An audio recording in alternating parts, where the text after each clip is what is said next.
Hello everyone, this video is going to be about watercolor paper and also the tips and tricks while choosing the right paper. Watercolor is a live medium, the one that steadily comes to life with every stroke. The quality of the outcome is majorly dictated by the paper it is produced on, and what better choice than a tailor-made watercolor paper. Watercolor paper is the canvas one must choose to exhibit your painting prowess. It is partially or entirely made up of cotton. An artist tends to choose watercolor paper over regular paper mainly because of its ability to absorb more water than paint.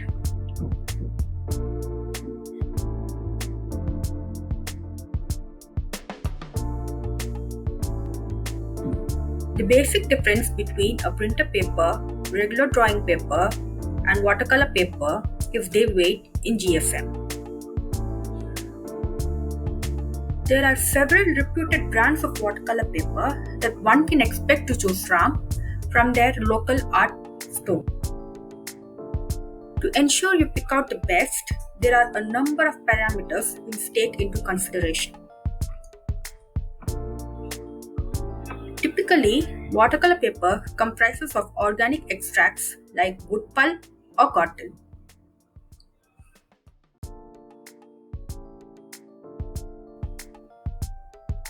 "100% cotton origin paper is more durable to taping, scratching, and masking techniques than the one with wood pulp, and therefore it is costlier.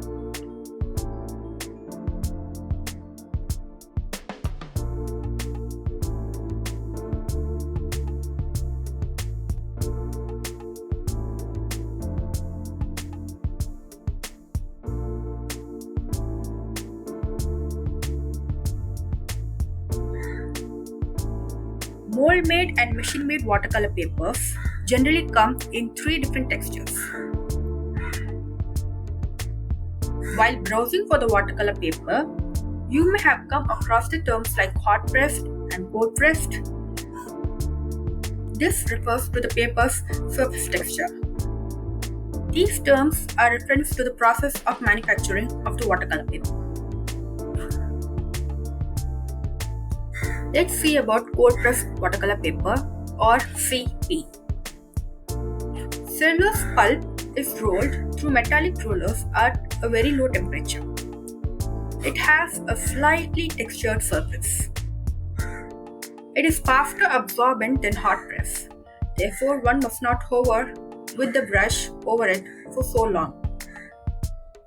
The paper's texture adds to the final outcome, thereby making the cold pressed more popular. Let's see about hot pressed watercolor paper or HP.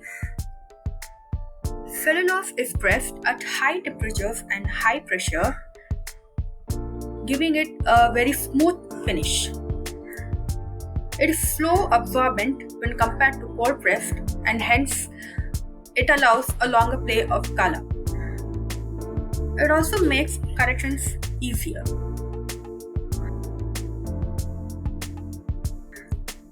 Now let's see about the formats in which we can get watercolor papers. We can get watercolor papers in the form of watercolor paper pads. Like a book, watercolor paper pads are a compilation of watercolor paper one can flip through.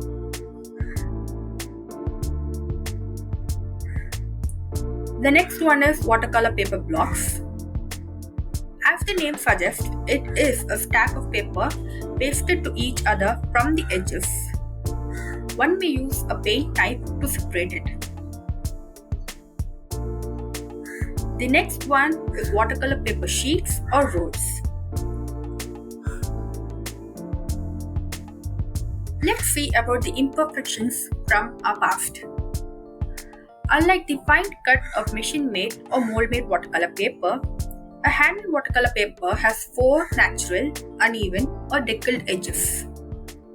The pulp tends to thin out at the deckled edge, indicating the wanted imperfection. As a matter of fact, in the 17th century, deckled edges were a mark of authenticity of the parchment, also because they were the true hallmark of handmade paper and not machine cut. Since then, many artists prefer deckled edges over finished edges.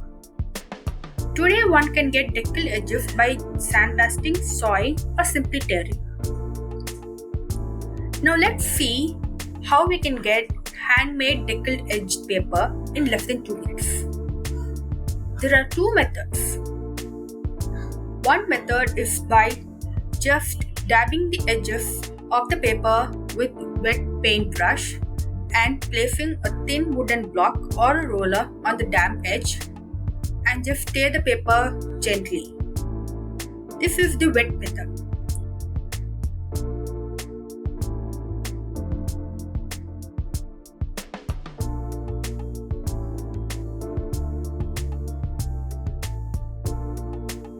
Another method is called the dry method. Here you can use a sandpaper to saw the edges, and remember to saw outwards and not back and forth vertically. Let's see about sizing of watercolor paper. Sizing of a watercolor paper refers to the process of coating it with numerous substances as a protective pillow. It envelops the fibers and restricts their hydrophilic, water-loving nature. Unsized papers are also called as water leaf. Traditionally, gelatin was used to size a watercolor paper. Sizing can be done internally and externally. Let's see about internal sizing first. The paper is said to be internally sized when the sizing agent is added to the paper and pulp mixture before the paper is actually made. The most common internal sizing agents are alkyl ketene dimer and rosin and alkyl succinic anhydride. Let's see about external sizing now. The paper is said to be externally sized when the produced sheets are soaked in the substance itself. The substance forms a thin layer of itself over the paper. There are again different chemicals that are used as external sizing agents, such as modified starches and etc. This process is also called as surface modifying or surface enhancing technique. I hope you enjoyed this video and found it very helpful. If you did, please like and subscribe to Ayush Paper. Thank you so much for watching.